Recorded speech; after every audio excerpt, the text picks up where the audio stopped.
Hey there guys, welcome to my walkthrough of Edexcel's AS Level Maths Sample Assessment Material Paper 2. This paper is Statistics and Mechanics.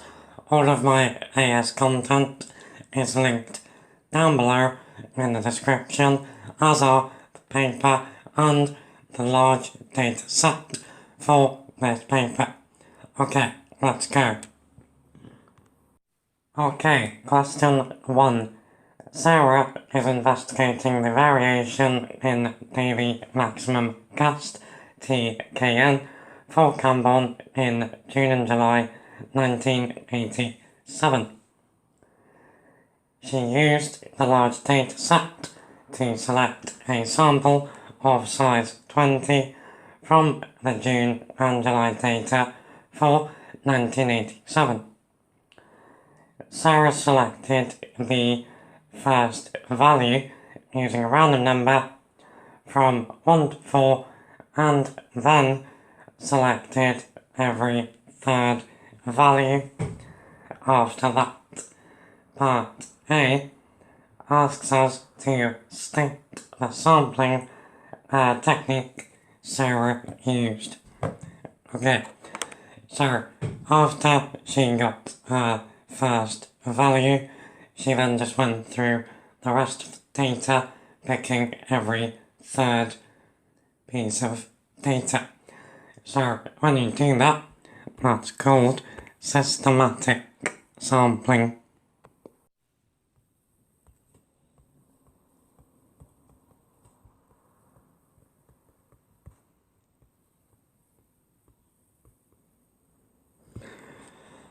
Okay, part B. From your knowledge of the large data set, explain why this process may not generate a sample of size 20. Okay, so we're going to look at the large data set, but before we do that, let's just think about what's going on. So, June has 30 days, July has 31 days. Altogether, that's 61 days. So there should be 61 pieces of data.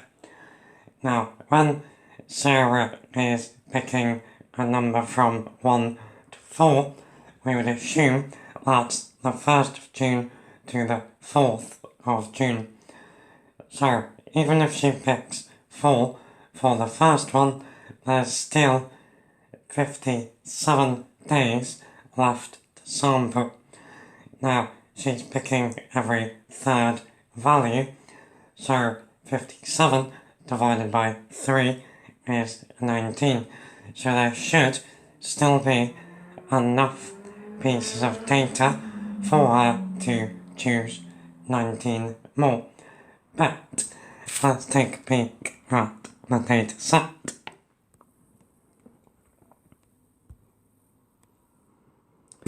Okay, so this is it. It's linked down below. You need Excel or something like Google Sheets to open it because it's a spreadsheet. So we want Camborne, which is the first sheet. So the name is up in the top left. Now we're interested in the daily maximum cast. So looking at the titles, there it is, daily maximum cast. So that's in column G. Now we need to find the start of June. So the dates are in American format, where they got the month, then the day. So June starts there in row 38. So if we then go across to column G,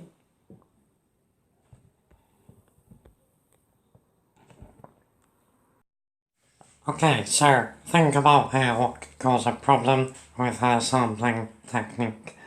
If there were any days, it only has to be one day, where there was no data, that could cock up the whole thing.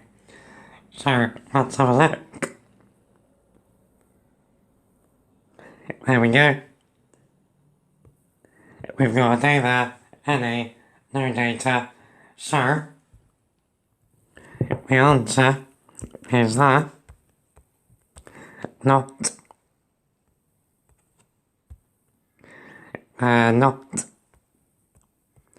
all days in June and July have data recorded.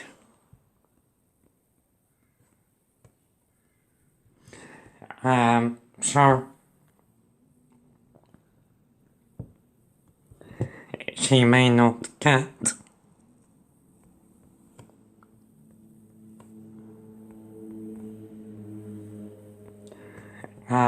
20 results.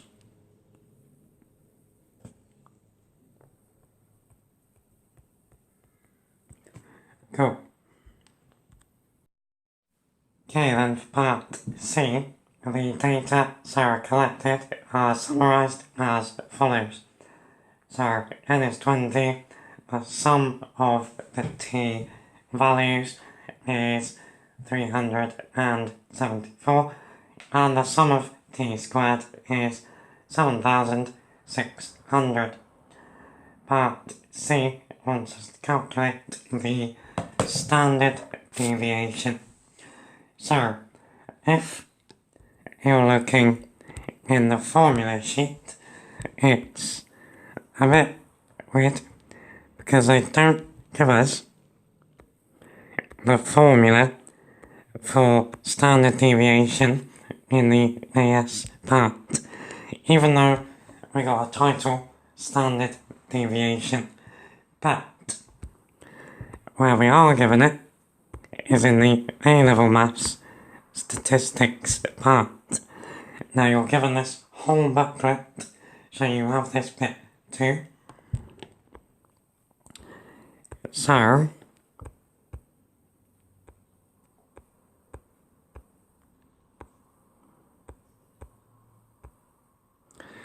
here it is. So we're told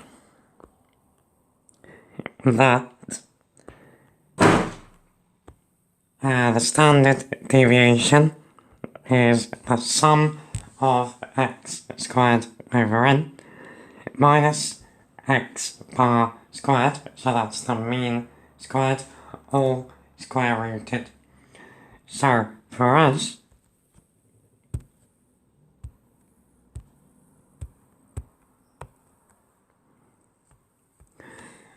our standard deviation is the square root of sigma t squared over n minus t bar squared.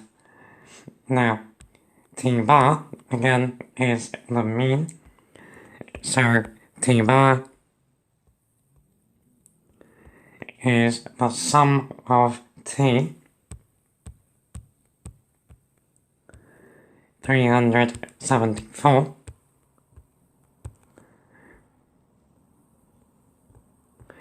divided by 20.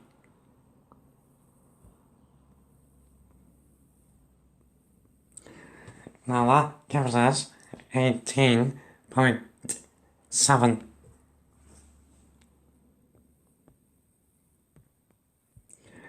So, sigma, the standard deviation, is the square root of 7,600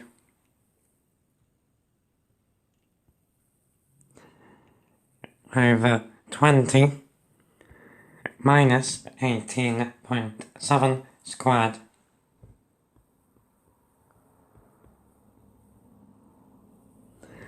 and that should give you 5.505.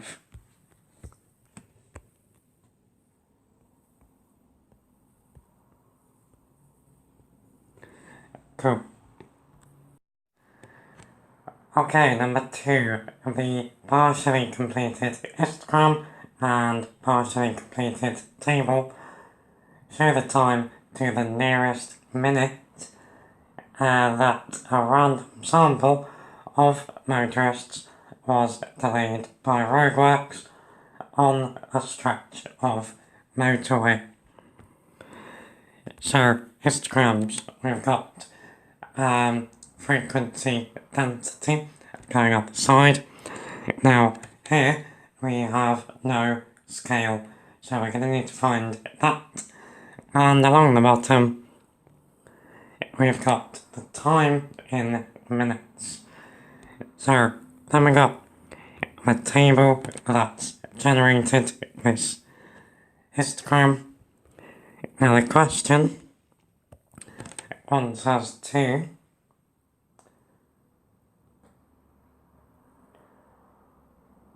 estimate the percentage of these motorists who were delayed by the roadworks for between 8.5 minutes and 13.5 minutes. So, what we need to do then is work out an estimate for the number of motorists between this time and work out how many motorists there were in total.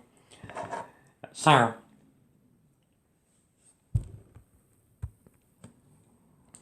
this table isn't as nice as it could be.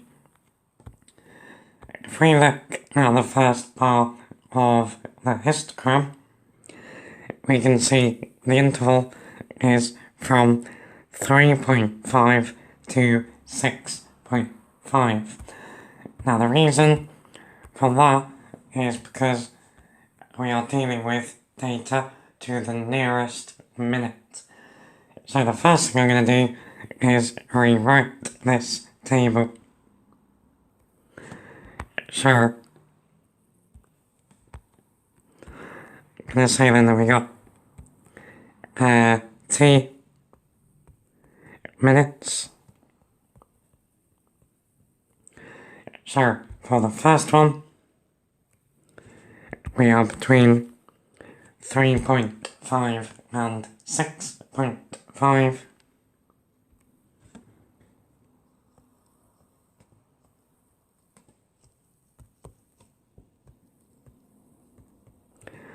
Next one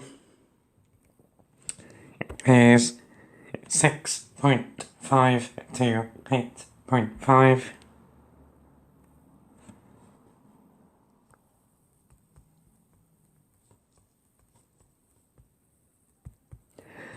Next one was 9, so that's 8.5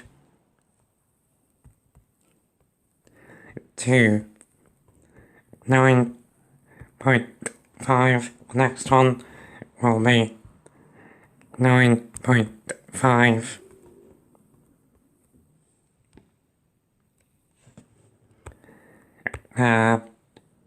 to 12.5.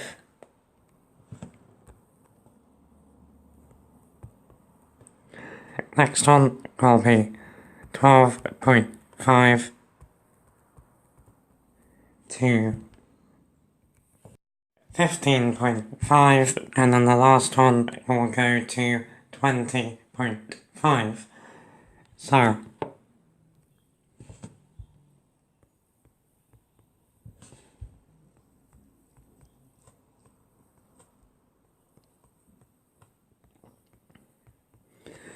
now then, what was the point in doing that? I hear you say. It's that we've now got intervals in our table that fit with the histogram, so it's much more useful. Okay, so we will also put the frequencies in. So we've got 6 gap 17 45 9 gap. So 6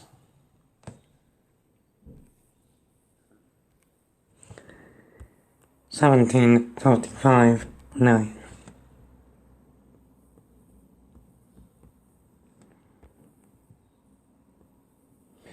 Okay, so we've got two missing values that we need to find. So with histograms,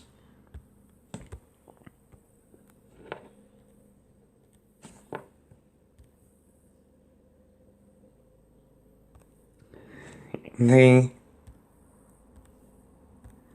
magic trick to them is that along the bottom we have the interval width,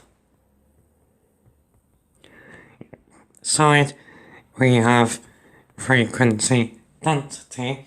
Now the area of a bar represents frequency.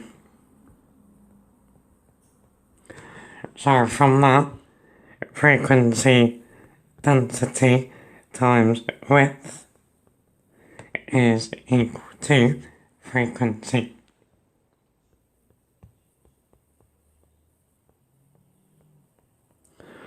And from that, frequency density is equal to frequency over width.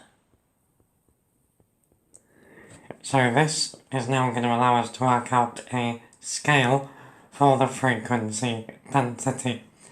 So if we go back to the histogram, let's just use this first bar. So we know in this bar the frequency is 6. Now we know the width is 3.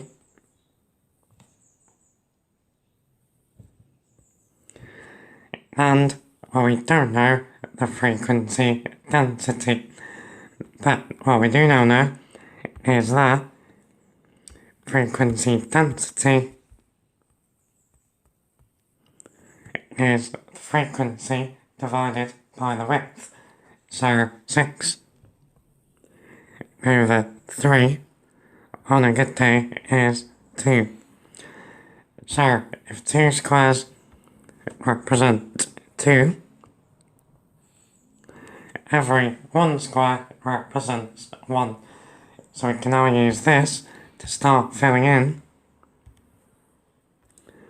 gaps in the table. So our first gap is that we don't know the frequency for the second bar, but we know the width. So 6.5 to 8.5 is 2. So we're going to have 2 times the frequency density, which we can see is going to be 3, 4, 5, 6, 7.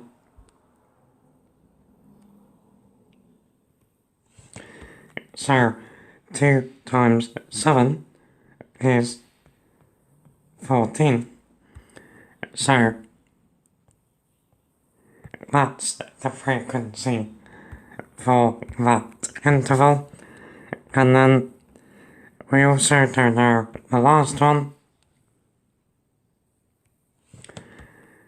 So this guy has a frequency density of 1. It has a width of 5. So the frequency there is 1 times 5. Now that is 5. So what we can now do is work out our total frequency by adding these together. So 6 add 14 is 20, add 17 is 37, add 45 is 82, add 9 is 91, add 5 is 96. Okay, so now that we know the total number of motorists, we can now start thinking about the total number of motorists that were delayed between 8.5 and 13.5 minutes. So, looking at our table,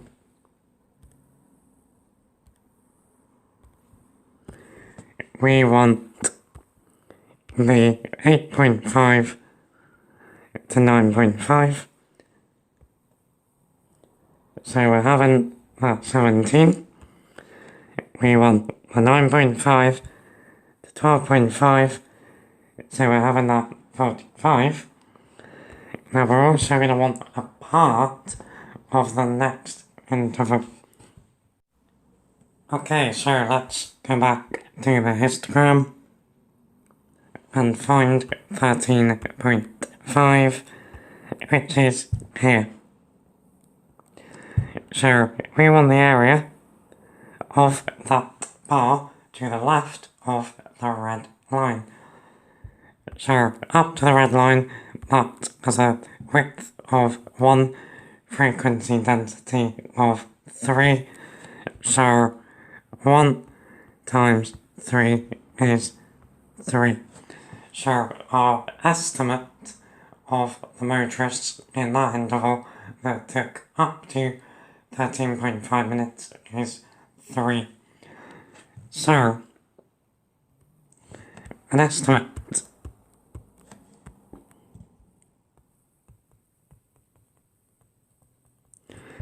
for the number of motorists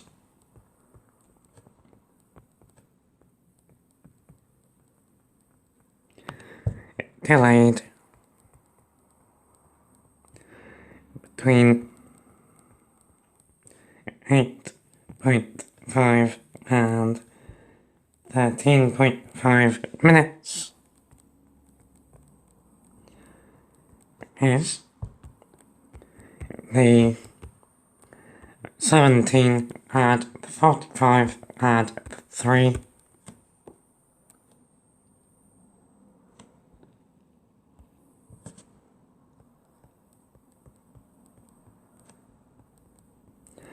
which gives us 65. Now, as a percentage, we do 65 divided by the total number of motorists, 96, and then multiply that by 100, and you should get 67.7%. Cool. Okay, number 3. The Venn diagram shows the probabilities for students at college taking part in various sports. So A is athletics, T is tennis, C is cricket, and P and Q are probabilities. So, there's our Venn diagram, lovely. Now we're told that the probability that a student selected at random takes part in athletics or tennis is 0.75. But A wants to find the value of P. Okay, so notice that we have a P there in the intersection, and P is also the probability of cricket. Now we've also got a probability for none of the 3, which is 0.05. So, for part A, we know the probability of athletics or tennis. So A union T is 0.75. Now, athletics or tennis means everything in these top two circles. So, everything in there. So, remember that probability always has to add up to 1. So we know that the probability of athletics or tennis and the probability of cricket and the probability of none of them, so 0.05, is equal to 1. Now, if we substitute in the probability for athletics or tennis, we get 0.75 add 0.05, so that's 0.8, add the probability of cricket is equal to 1, so the probability of cricket is 0.2. Now that is P. So P is 0.2. So that's A done. Let's just now fill in what we now know. So that's 0.2. We've also got 0.2 here, which means we also now can work out the probability that they only take part in athletics. So 0.2 and 0.4 is 0.6. That means then Q has to be 0.15. So that's how our Venn diagram stands at the moment. Okay, then part B, state giving a reason whether or not the events A and T are statistically independent. Show you're working clearly.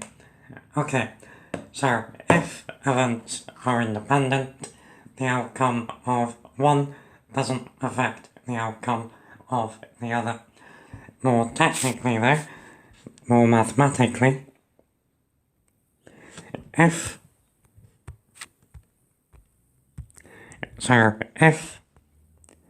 A and T are independent,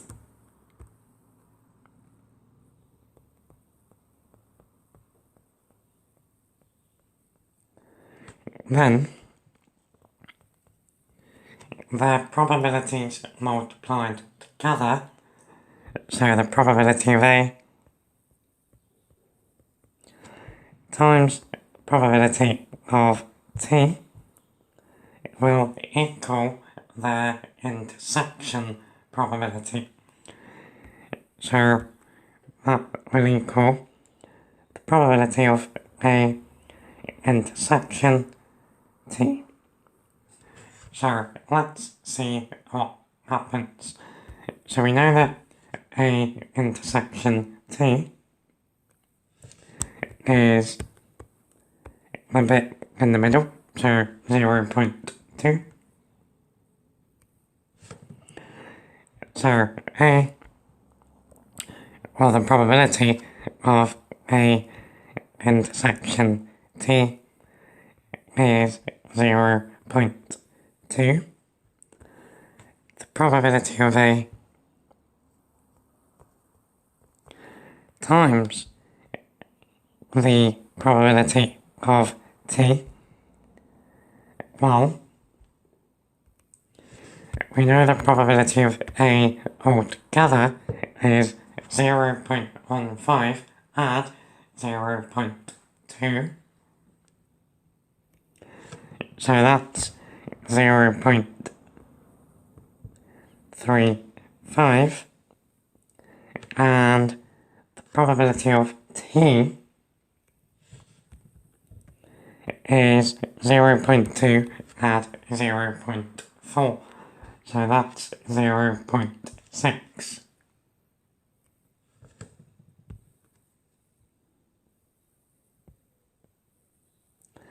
Now that gives us 0.21. Now 0.21 is not 0.2, so A and T are not independent.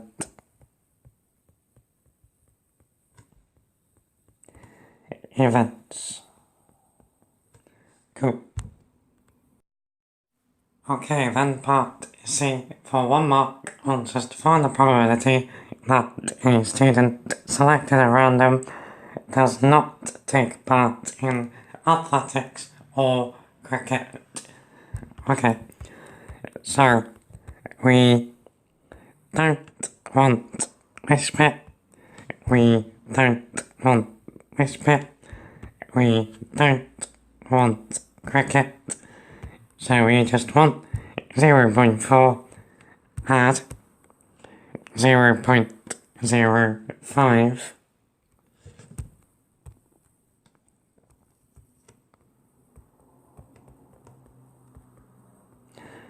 And that is 0.45. Cool. Okay, question 4. Sarah's back. This time she was studying the relationship between rainfall, R millimeters, and humidity, H% in the UK. She takes a random sample of 11 days from May 1987 for Lucas from the large data set. She obtained the following results. So we got values for H and R in our table. She examined the rainfall figures and found Q1, which is the lower quartile, was 0.1, Q2, which is the median, is 0.9, and Q3 is 2.4. We are told the value that is more than 1.5 times the interquartile range above Q3 is called an outlier. Part A wants us to show that R equals 20.6 is an outlier. Okay, so what we need to do is find the interquartile range.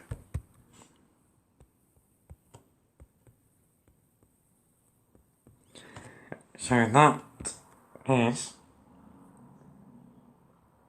the upper quartile, so 2.4 minus the lower quartile, 0.1. That is 2.3. Now,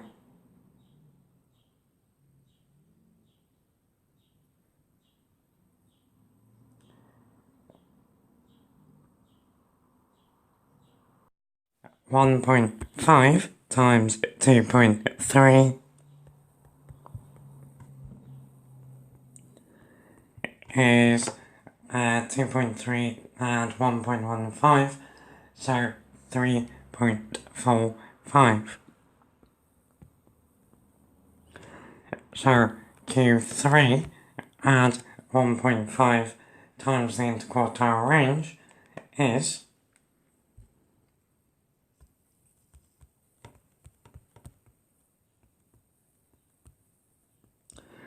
2.4 add 3.45, which is 5.85.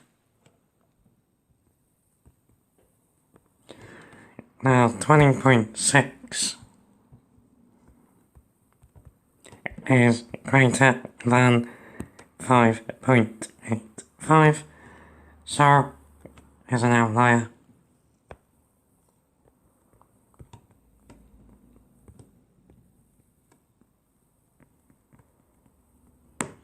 Cool. Okay, then part B wants us to give a reason why Sarah might first up include, secondly exclude this day's reading. So, for the first part, I would say when data doesn't do what you want it to do, you can't just ignore it. So, even though it doesn't fit with the rest of the data, we shouldn't really go, oh well, we'll ignore that then. We should include all data. But then for part 2, the reason that we might exclude it is it's a very, very extreme outlier. It's not even just a little bit, it's massively outlying. So what that's going to do in particular is skew the mean rainfall. So that might be why we would exclude it. Okay, then next up, Sarah decided to exclude this day's reading and draw the following step there. Scatter diagram for the remaining 10 days, values of R and H. So we got rainfall going up the side and humidity going along the bottom.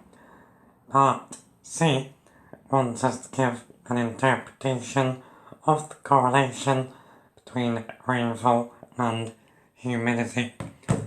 Okay, so does it look like there's a trend? So looking at it, it doesn't really look ideal to draw a line of best fit, but that's only really because there's only 10 points. There certainly is a trend that as humidity increases, so too does rainfall. So it's positive correlation, and we would say exactly what I just said. As humidity increases, so too does rainfall. For part D, the equation of the regression line of R on H for these 10 days is R is minus 12.8 at 0.15 H. Part D wants us to give an interpretation of the gradient of this regression line. So it wouldn't be enough to say positive gradient means positive correlation. We've already said that. So think about what happens as H increases. Whatever H is, it's being multiplied by 0.15 and R is in millimeters. So what we could say is get our pen out. Okay, then what we could say is, for every, remember, humidity is in percentage, so what's going to happen if humidity rises from 1% to 2%, rainfall is going to increase by 0.15 millimeters. So, for every 1% rise in humidity, rainfall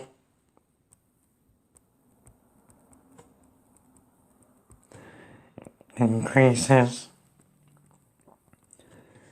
by 0.15 millimeters. Cool. Okay, then E part 1 wants us to comment on the suitability of Sarah's sampling method for this study.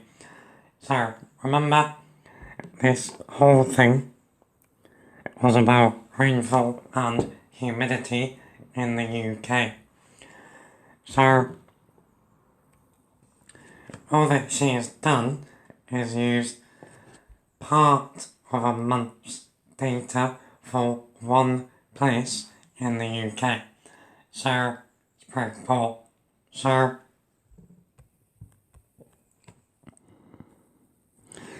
we could say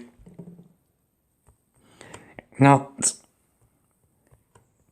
a great method,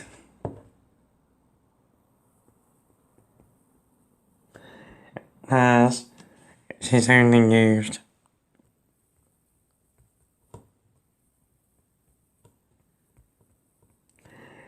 data from 1 month in one location. So it's not representative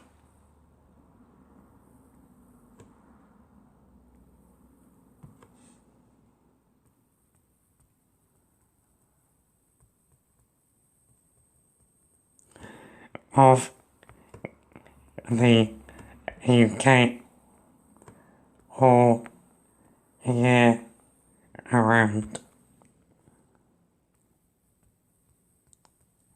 All year round, even. Okay. Okay, then E part 2 wants us to suggest how Sarah could make better use of the large data set for this study. Okay, you don't need me to write it down.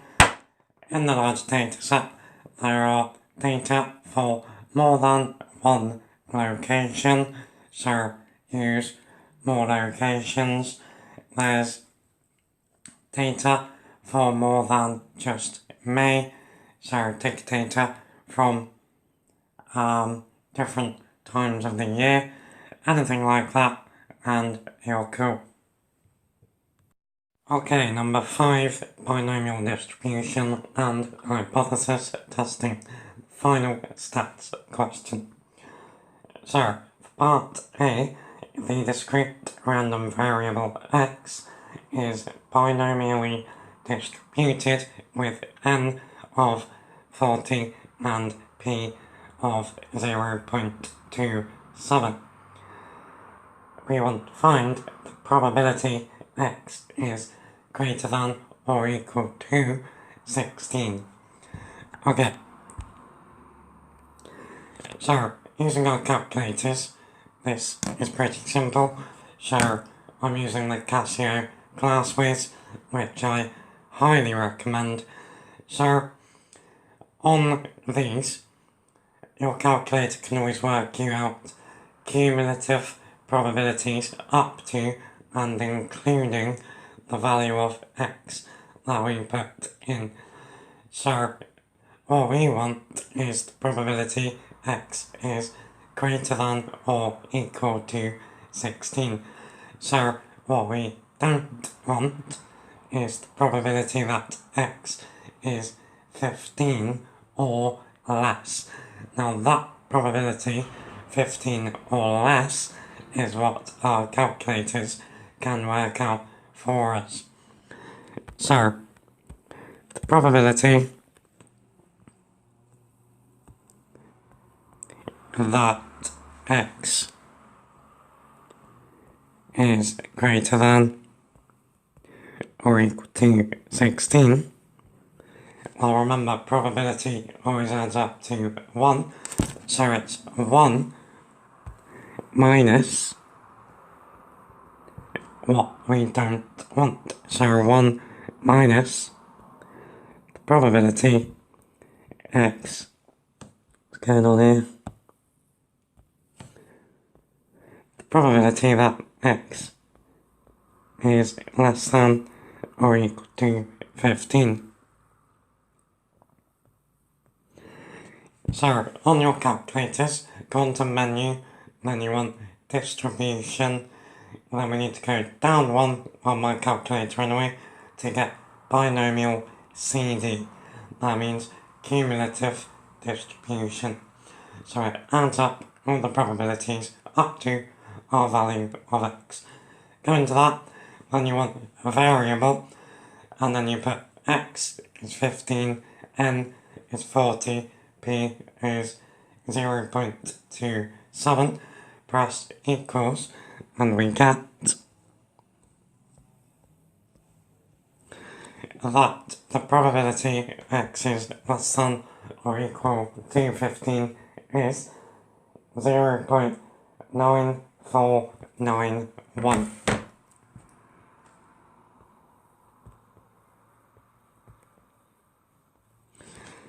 So then 1 minus that is 0.0509. Cool. Okay, next up.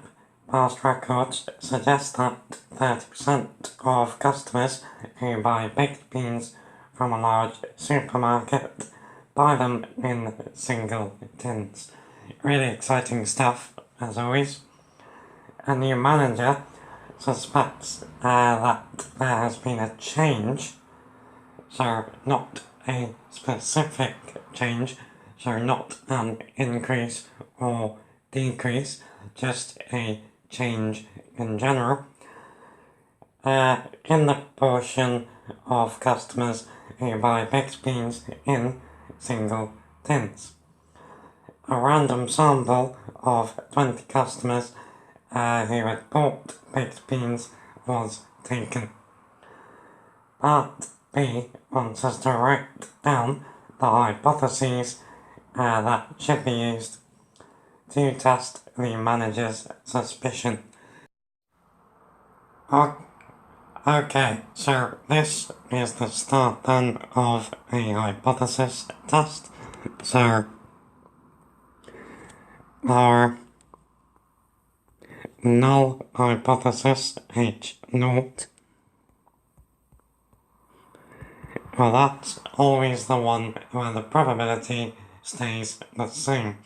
So here 30% is 0.3, so our null hypothesis is that P is equal to 0.3, and H1 is our alternative hypothesis. So the manager suspects there has been a change, but not specifically that it's increased or decreased. So it's going to be a two-tailed test, and our alternative is that P is not 0.3. So those are the hypotheses we are going to be testing.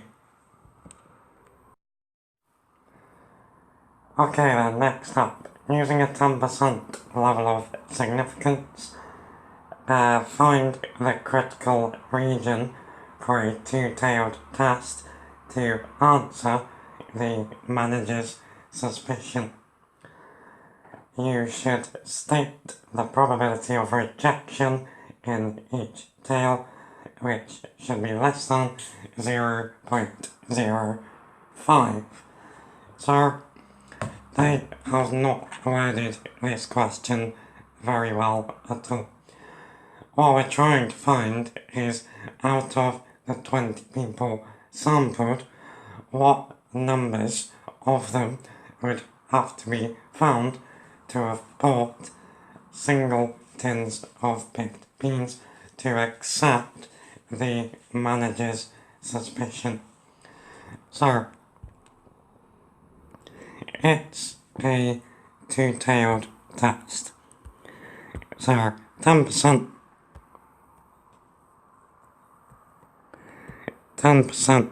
divided by 2 is 5%, which is 0.05.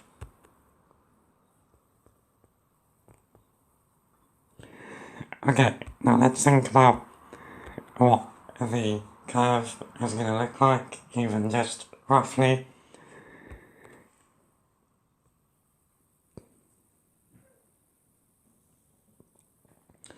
So it's going to look something like this.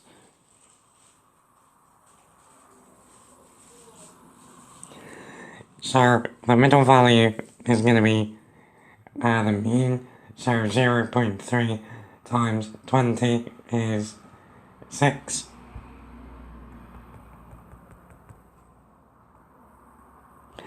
This is going to be 0 over here, and then somewhere over here we would have 20, not 26.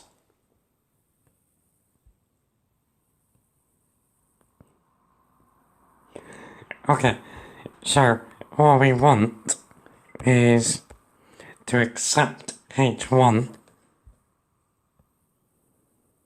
we need to be in the two, or in one of the two tails of the graph.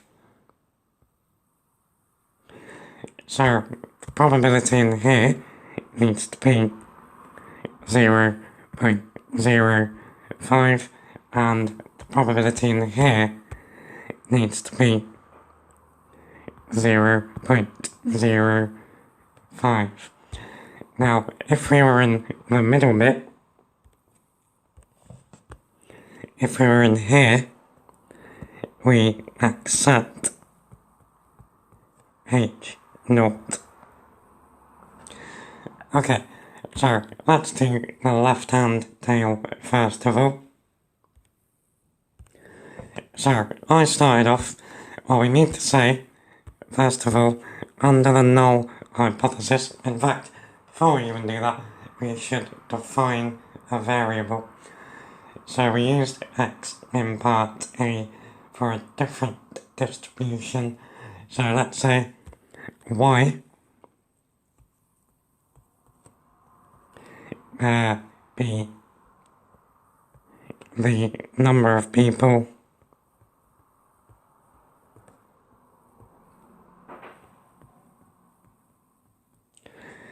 buying baked beans in single tins.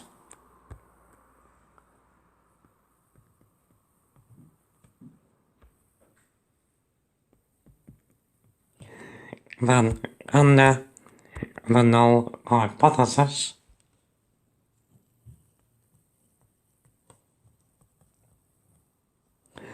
y is binomially distributed with n of 20 and p of 0.3.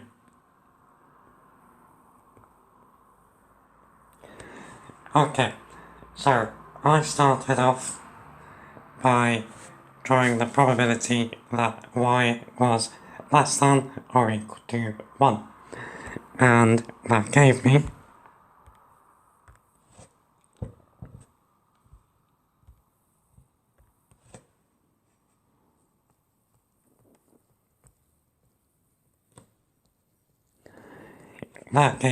to one significant figure, 0.008.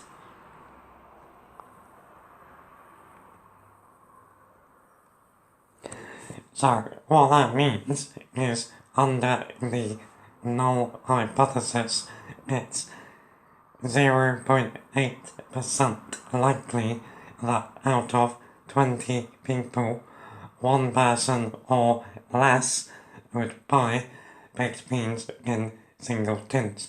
So that's far less likely than 5%. So for that we would accept H1.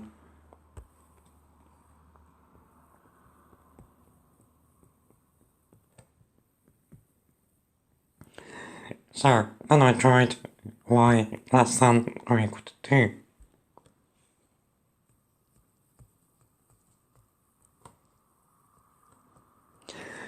Now that gives us 0.035. Well, that is still less than 0.05, so we would still accept H1.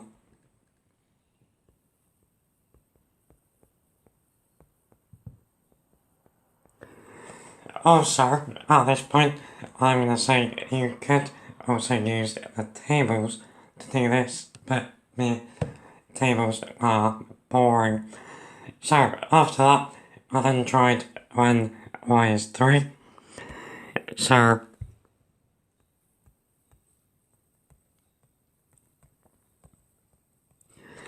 that gave me 0.107. Now that is more than 0.05, so for that we would reject H1.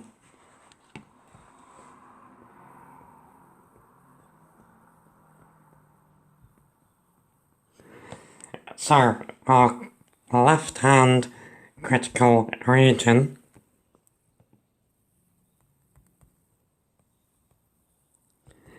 is that y is less than or equal to 2.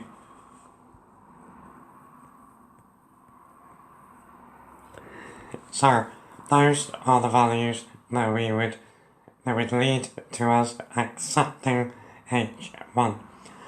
Okay, now we need to do the right hand critical value. So we need to be a bit careful when we do the right hand one. So we know the value that we want, let's call it y upper.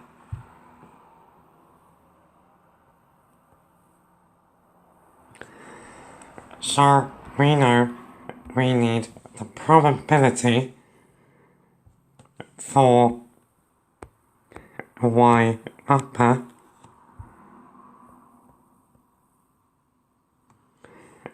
the probability that y is greater than or equal to y upper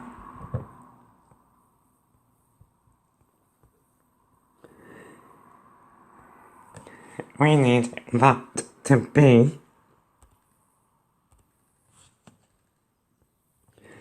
greater than or equal to 0.05.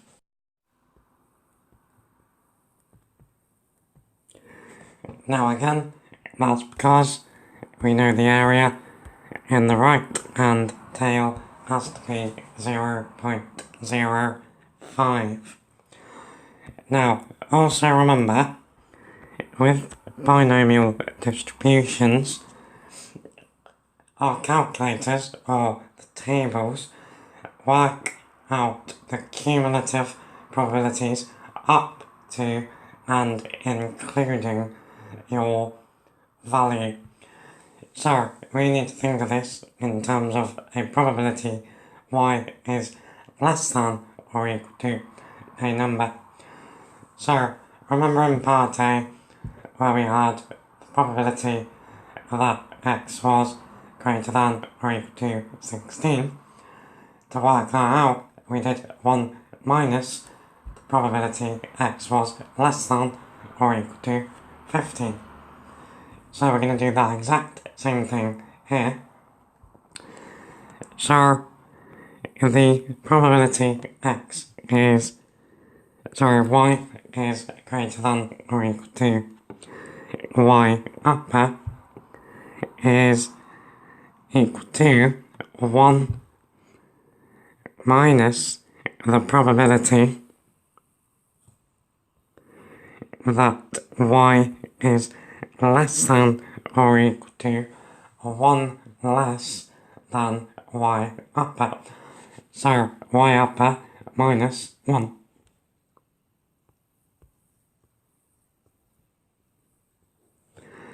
So we know that has to be less than or equal to 0.05. Okay, now if we rearrange this a bit, we can get then that 0.95 is less than or equal to the probability that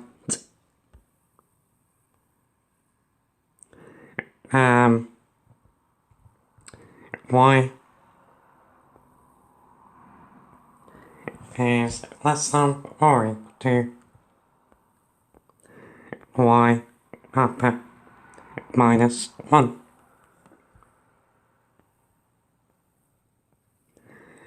So, we now need to go through and find the first probability that is greater than or equal to 0.95. Now, if so just by chance I tried 9 here, so in fact I tried 8 first, so the probability y was less than or equal to 8 was 0.887. So that's no good. Then I tried 9.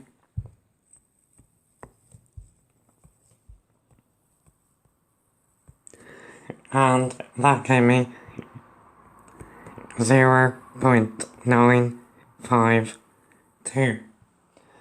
So that tells us then that y upper minus 1 is equal to 9.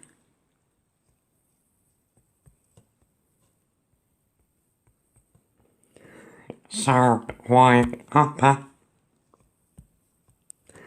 is equal to 10.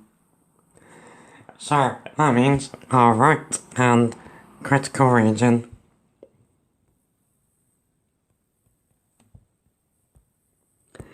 is y is greater than or equal to 10.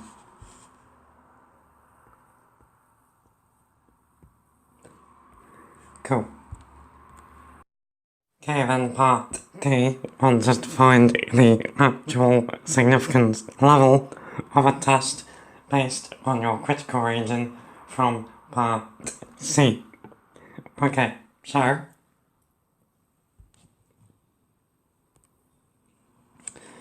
all that means is to add the areas in our tails together.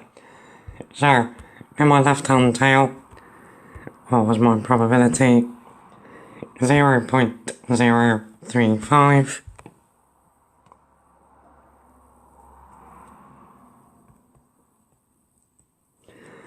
and then my right hand tail is going to be 1 minus 0.952.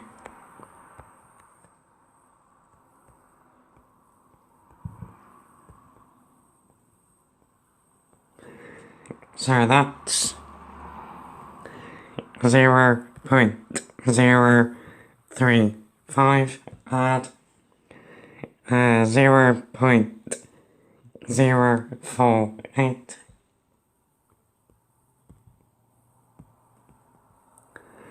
Now that is 0.083, which is 8.3%.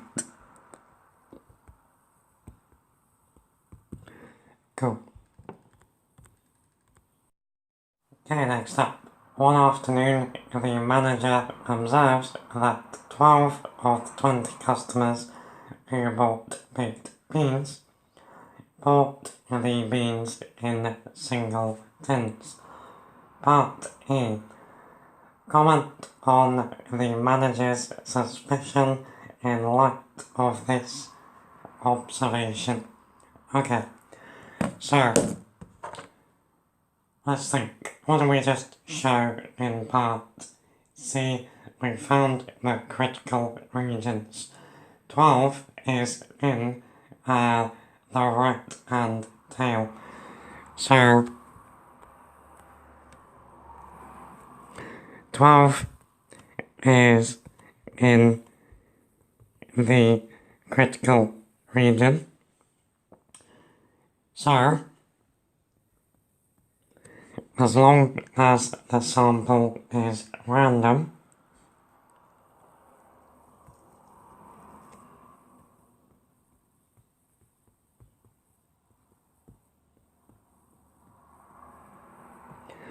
then this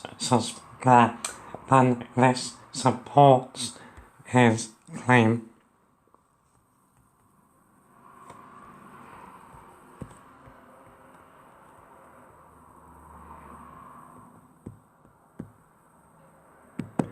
Cool. Okay, then the final part of this monster question. Later, it was discovered that the local scout group visited the supermarket that afternoon to buy food for their camping trip. How nice. Part F. Comment on the validity of the model used to obtain the answer to Part E, giving a reason for your answer. Okay, so E, or when we answered E, we said that we were assuming that it was a random sample of 20 customers. If all 20 customers were scouts, then it's not random. They would probably all have the same shopping list, so they would all be buying. If one of them's buying single tins, then probably all of them are going to be buying single tins. We also need to bear in mind that we've used the binomial distribution, and binomial distribution relies on events being independent of each other. So, as I just said, if one scout is buying beans in single tins, probably all the scouts are buying beans in single tins. So, this would make our answer to Part E invalid. Cool. Okay, that finally is the statistics done. Yay. Okay, section B then, the mechanics, much funner than statistics. So, first up, wherever a numerical value of G is required, we're going to use it as 9.8. meters per second squared and give our answers to 2 or 3 sig figs. Okay, so question 6. So, a car moves along a straight horizontal road. At time t equals 0, the velocity of the car is u meters per second. So that is at this point here, over on the left, on the graph. Okay. The car then accelerates with constant acceleration a meters per second squared for t seconds. The car travels a distance d meters during these t seconds. Figure 1 shows the velocity time graph for the motion of the car for the time between 0 and t. We want to use the graph to show that d is equal to ut at 1/2 at squared.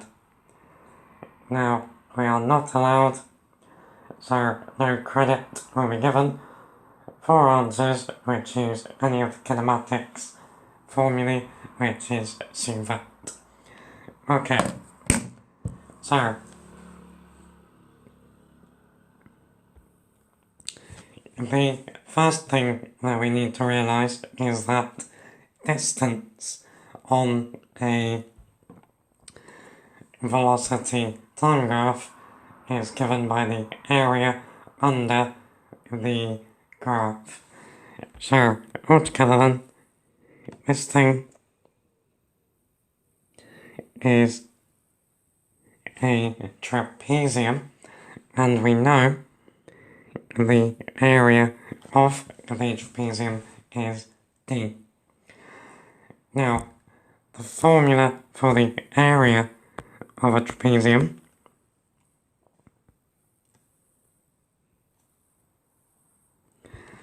so the height is called h, top is called a, bottom is called b. So the area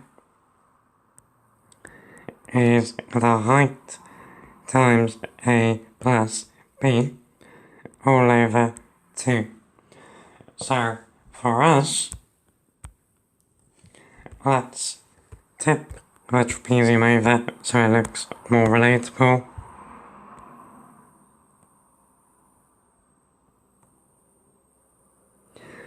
So the height of the trapezium is t. The top length is u. Now we need to work out what the bottom length would be.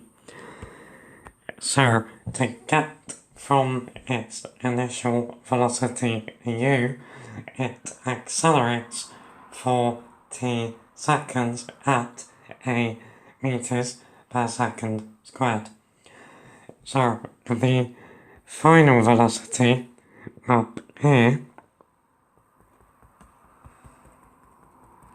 is going to be u add the acceleration times time. So u add a t. So that means the base of our trapezium is u add a t.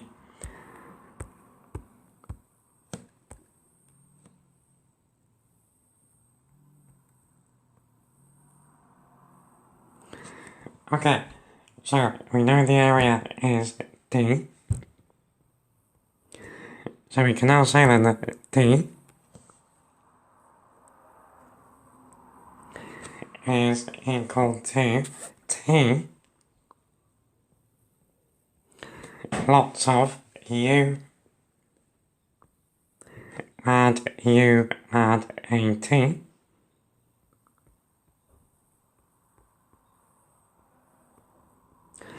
all over 2. So this is t lots of 2u add at over 2.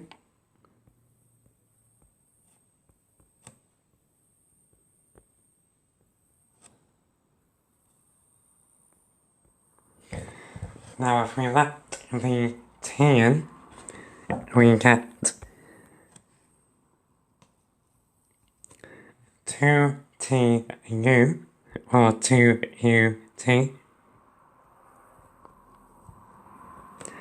add at squared all over 2. Now we can split that fraction to 2ut over 2 add at squared over 2. So this is ut add 1/2 at squared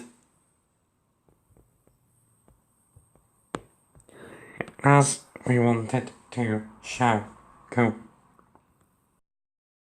Okay, number 7. A car is moving along a straight horizontal road with constant acceleration. There are 3 points A, B and C in that order on the road, where AB is 22 meters and BC is 104 meters. The car takes 2 seconds to travel from A to B and 4 seconds to travel from B to C. For 7 marks, we want to find, first of all, the acceleration of the car, and secondly, the speed of the car at the instant it passes A. Okay, so first thing to do is to draw a really complicated diagram. So we're on a straight road. There's our straight road. And let's put the points on. So let's put A there, B there, and C at the end.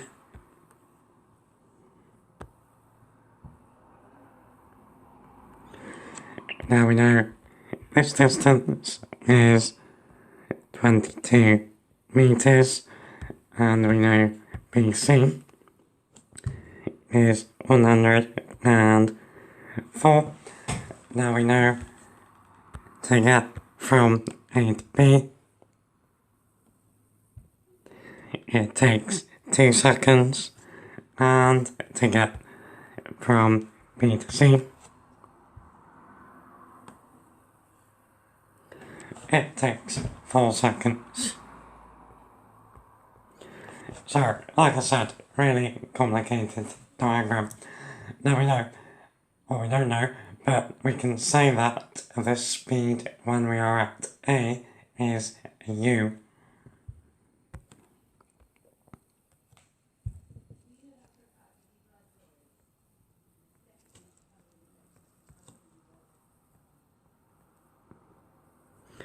Or velocity. In fact, let's go with velocity.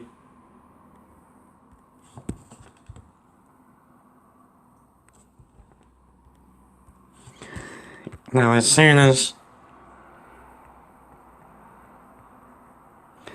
we come across velocities times accelerations, we need to be thinking about so that So, first up, we want to find the acceleration. We know some times and we know some displacements. So, let's have a look. So, you're given all of these. So, V is U add AT. Not much use. We don't know the final velocity. We don't know the initial velocity. We don't know acceleration. We only know t. So we don't want to use an equation with 3 unknowns. S is ut add 1/2 at squared. Now that one is actually going to be useful to us. We can set up 2 equations using this one with 2 different displacements with the same initial velocity u and the same acceleration, for which we also know times. So we're actually going to use S is ut add 1/2 at squared. Okay, so let's write it down.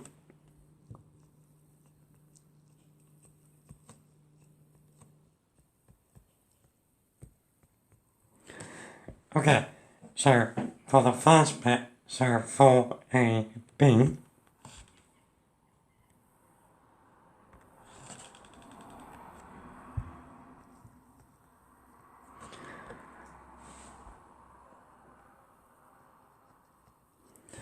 so in fact we can think of that as a vector, so we know to get from A to B.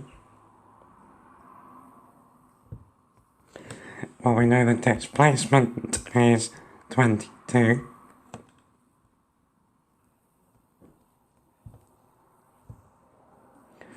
We know the initial velocity is u, so u is u.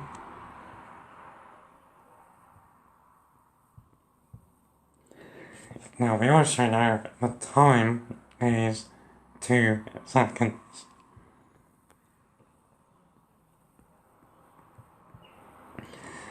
So from that we can get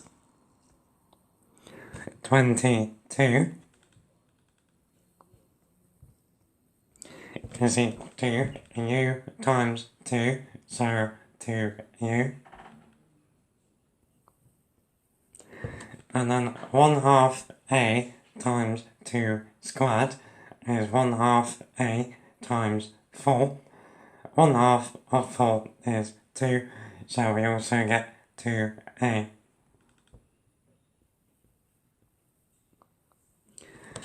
Now we can divide through by 2 there and get 11 is equal to u add a.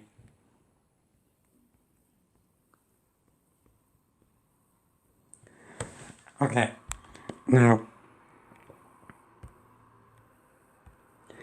the other displacement we can use is for the whole journey from A to C.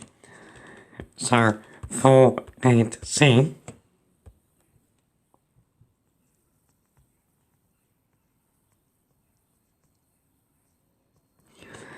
this time we know S is 22 add 104, which is 126.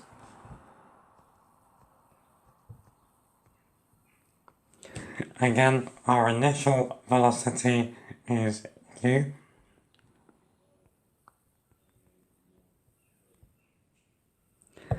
And our time to get all the way along is 6 seconds.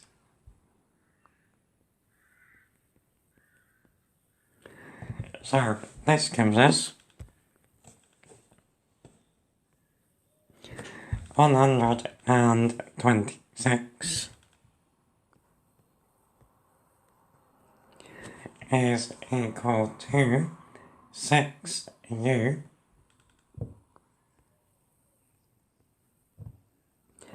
add 1/2 times a times 6 squared. 6 squared is 36. Half of 36 is 18. So we got 18a.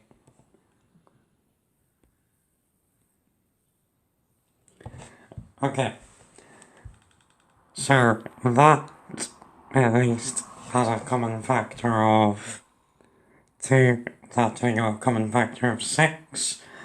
So let's divide through by 6. 126 divided by 6 is 21. 6u divided by 6 is a u. And 18a divided by 6 is 3a.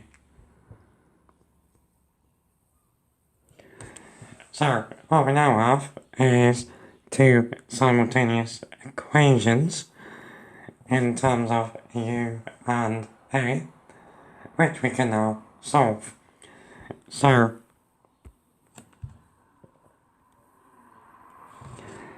equation 1 then is u and a is equal to 11.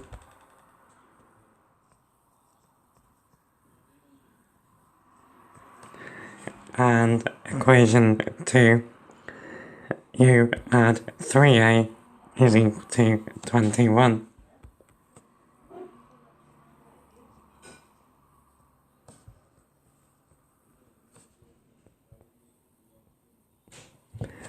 Okay, so we have the same amount of u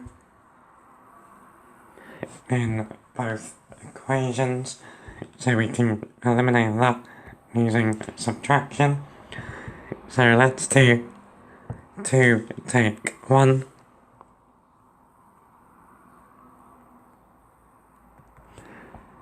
So u take u is nothing. 3a take a is 2a.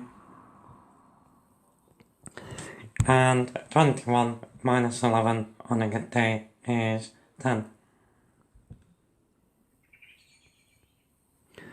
So that tells us then a is 5.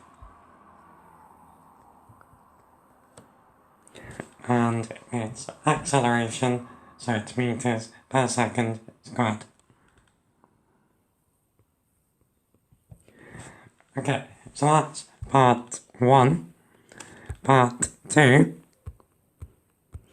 wants us to find the speed of the car at the instant it passes A. So for us, that's just u. So now that we know what A is, we can say that u add A is equal to 11, so u add 5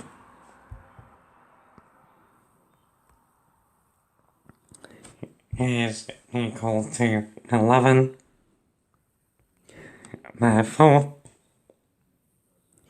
u is 6 meters per second. Cool. Okay, number 8. A bird leaves its nest at time t is equal to 0 for a short flight along a straight line. The bird then returns to its nest. The bird is modelled as a particle moving in a straight horizontal line.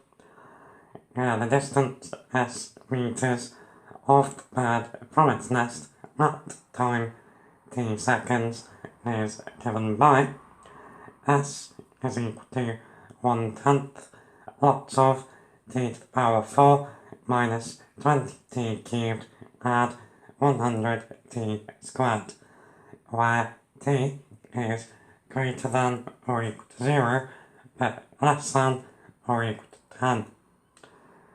Part A wants us to explain the restriction that t is greater than or equal to 0 but less than or equal to 10. Okay, so looking at the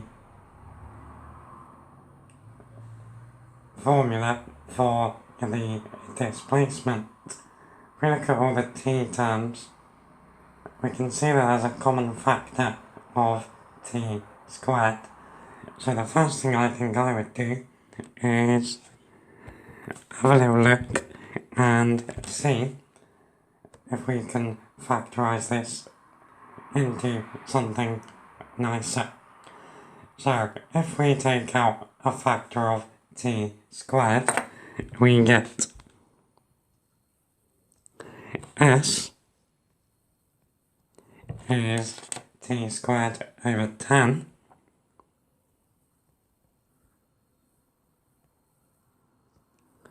times t squared minus 20t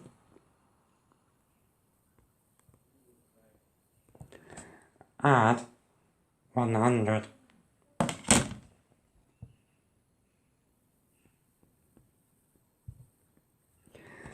Now that quadratic can actually be factorised too.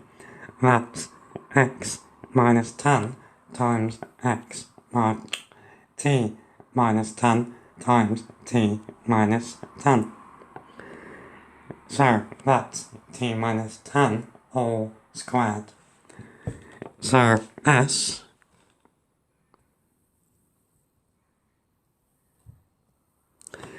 is t squared over 10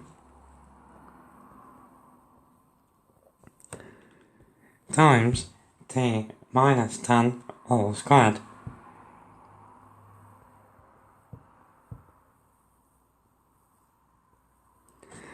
Okay, now let's think about the limits on t. So t is greater than or equal to 0, but less than or equal to 10. So let's see what happens to the bird's location at the extremes. So when t is equal to 0,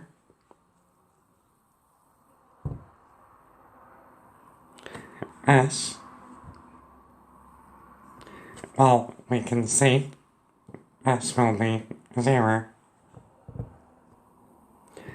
And when t is equal to 10,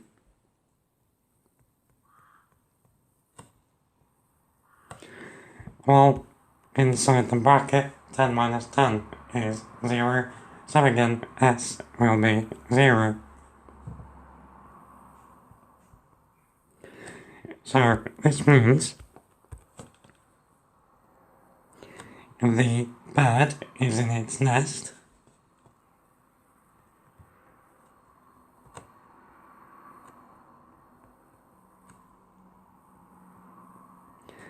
at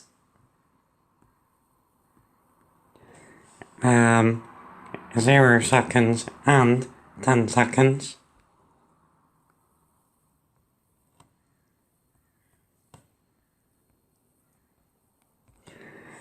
Now, also,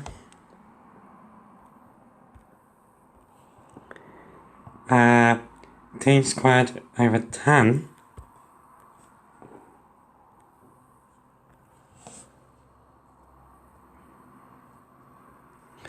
is always positive.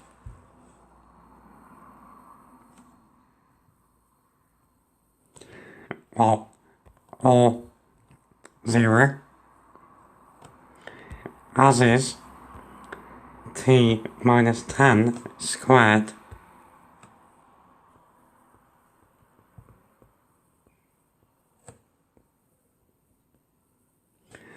So that means for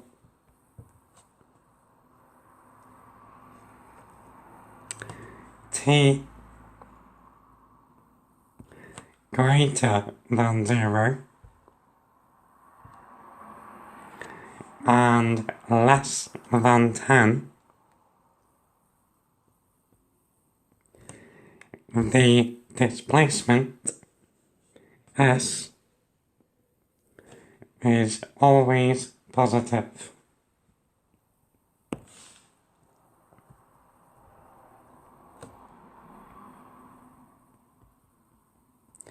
And that is the restriction.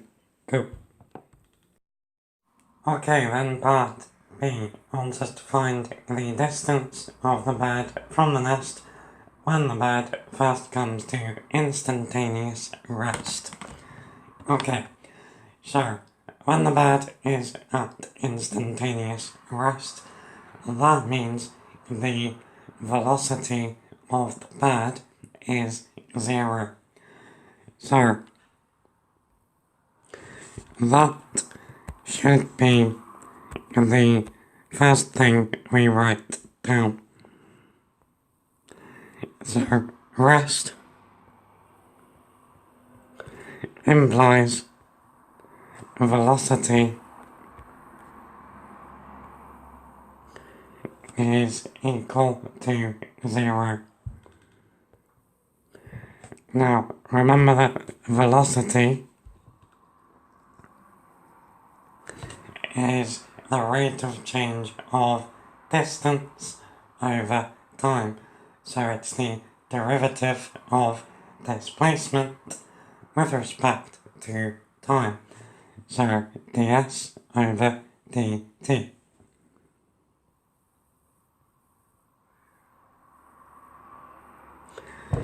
So what we're going to do is find an expression for a velocity, solve that equal to 0 for time. There's probably going to be more than one solution. We want the first one, and then we're going to substitute that value of t into the displacement to get the distance of the bird from the nest. So v then is going to be 1/10. Now t to the power of 4 differentiate to 4t cubed.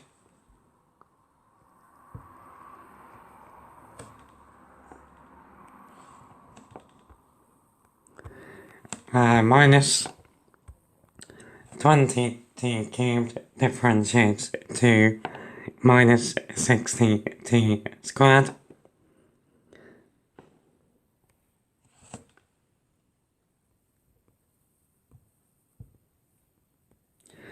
And then 100t squared differentiates to 200t.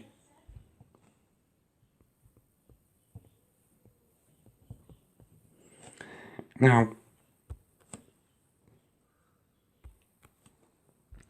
velocity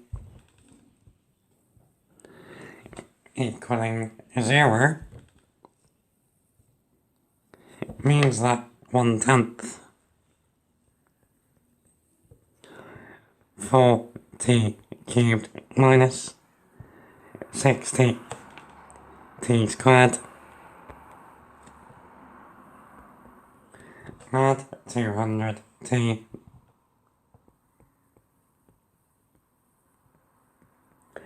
is equal to 0.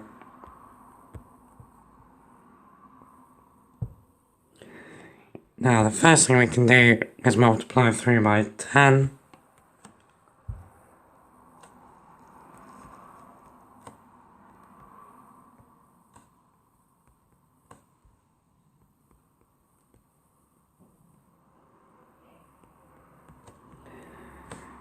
There's then a common factor of 4.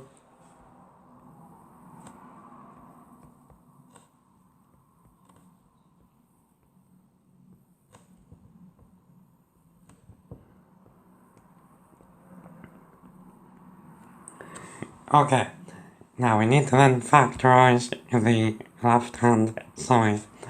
To be fair, we would get away with dividing through by t here, because all that that's going to give us is that t is equal to 0.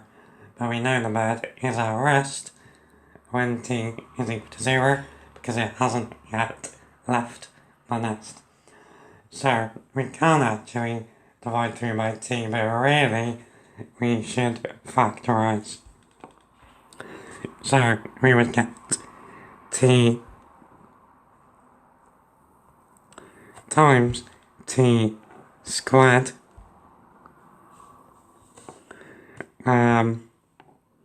minus 15t minus 50, add 50 is equal to 0. We can then factorise that quadratic, so we get t times t minus 5 times t minus 10 is equal to 0. So that gives us then t is equal to 0, t is equal to 5, and t is equal to 10. So again, we knew two of those values because 0 and 10 are when the bird is in the nest. So the value we are interested in is t is equal to 5. So what's happened there? The bird has gone from rest, it's left its nest on its little adventure. It's gone on then for 5 seconds, it then is instantaneously at rest, and it then starts flying back towards its nest. So we now need S when t is equal to 5. So that's going to give us S is equal to 1/10 times 5 to the power of 4, which is 125 times 5, that is 625, minus 20t cubed, so that's 20 times 125, so that's 1250 times by 2, 2500.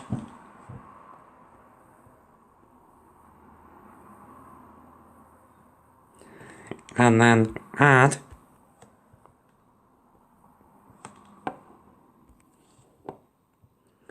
100 times 5 squared, so that's 100 times 25, that's 2500.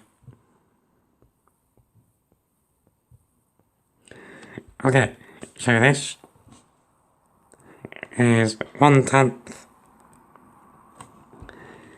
So 625 add 2500 is 3125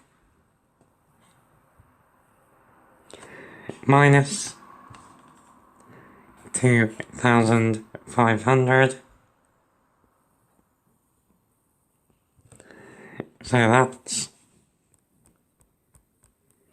1/10 times 625 and 25. So finally we get 62.5 meters. Cool. Okay, number 9, final question, here we go. So a small ball, A, of mass 2.5 kilograms, is held at rest on a rough horizontal table. So when they put the word rough in there, that means friction is a thing. If they said it was a smooth surface, we would ignore friction. We're told the ball is attached to one end of a string. The string passes over a pulley P, which is fixed at the edge of the table.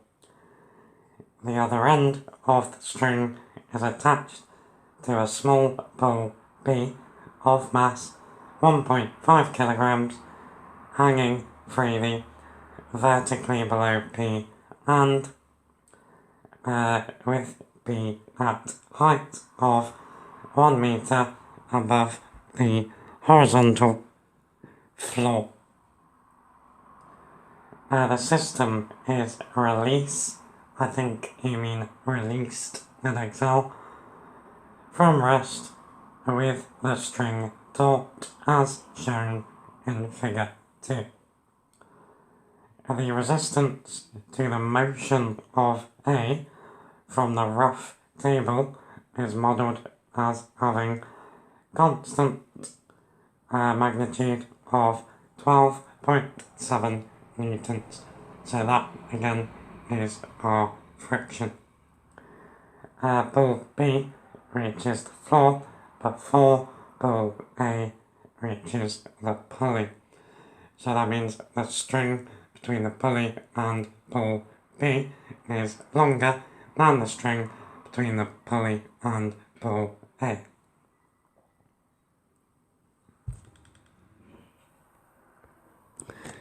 Okay, the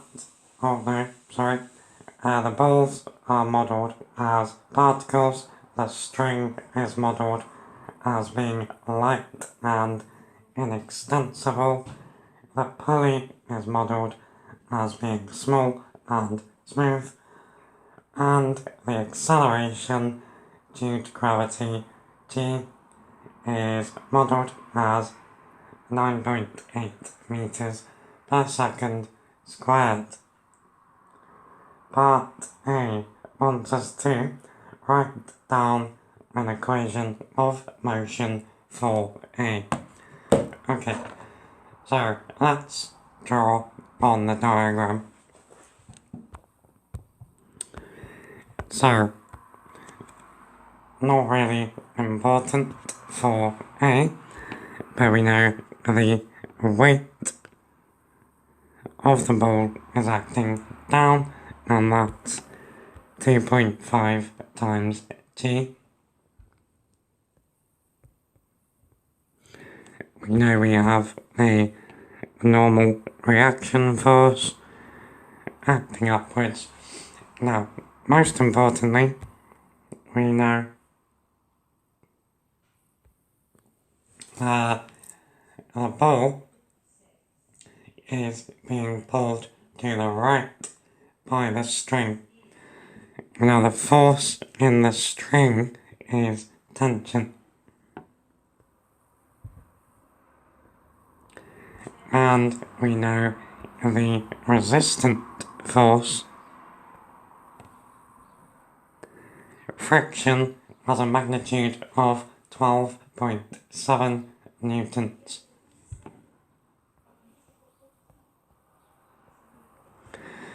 So, we know that tension is the stronger force because ball A is moving to the right. So, we can say that the force moving ball A to the right is the resultant from tension and friction. So that's tension minus 12.7. Now that's the left hand side. For the right hand side, we use our good friend force is mass times acceleration. So the mass of ball A is 2.5 kilograms. So the right hand side is 2.5 A. Cool. Part B, or part 2 of A, wants us to write down an equation of motion for ball B. Okay. So, for ball B, tension is working up the string. Now, pulling it down and winning, because the ball is moving down, pulling it down is its weight. So that's 1.5 G.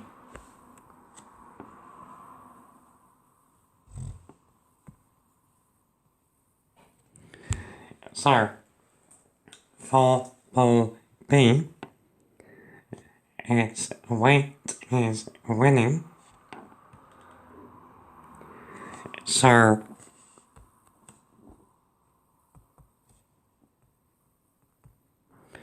we get 1.5 G minus tension,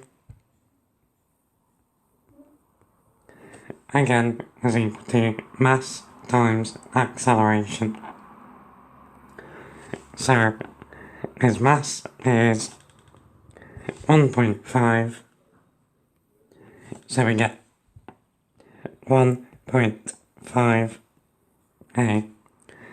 Now, let's work out what 1.5 G is. So remember, G is 9.8. So, 1.5 times 9.8 is 14.7. So we got 14.7 minus tension is 1.5 A. Cool. Part B says, hence find the acceleration of B. So, the acceleration of both balls is the same, so it's also the acceleration of A. So, to do this, we solve both equations of motion for A simultaneously. So, we've got 12.7, no we don't, we've got T minus 12.7 is equal to 2.5 A. Call that 1, and then we got 14.7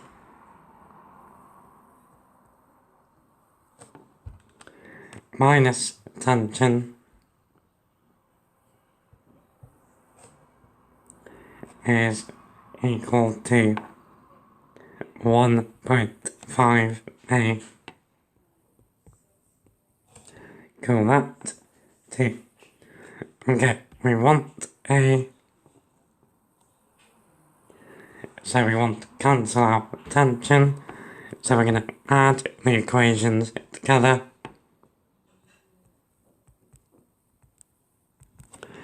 So Y is because T add minus T cancels out. So we got 14.7 add minus 12.7, so that's just going to leave us with 2. And on the right, 2.5a add 1.5a is 4a. So a is 2 divided by 4, or 0.5 meters per second squared. Cool. Okay, then part C. Using the model, find the time it takes for P from release to hit the floor. Okay. So, this part is going to be suivat. So, we know that ball B is held 1 meter above the floor. So, our displacement is S, 1, S is 1. We know the initial velocity is 0. We know that A is 0.5.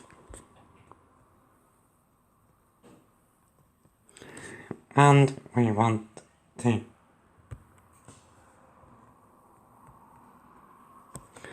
So, looking at our suivat equations, S is ut add 1/2 at squared will do it. So,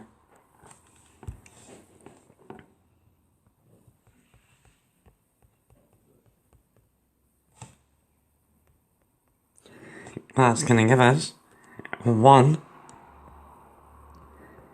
is equal to ut is 0. So we get 1/2. A is a half times t squared. Now a half times a half is a quarter. So 1 is t squared over 4 times by 4, and then square root. T is 2 seconds. Cool. Okay, then part D, the final question, wants us to suggest 2 improvements to the model. So this is a very typical question. You're going to see one like it, more than one like it. So just think about what we've assumed in the model.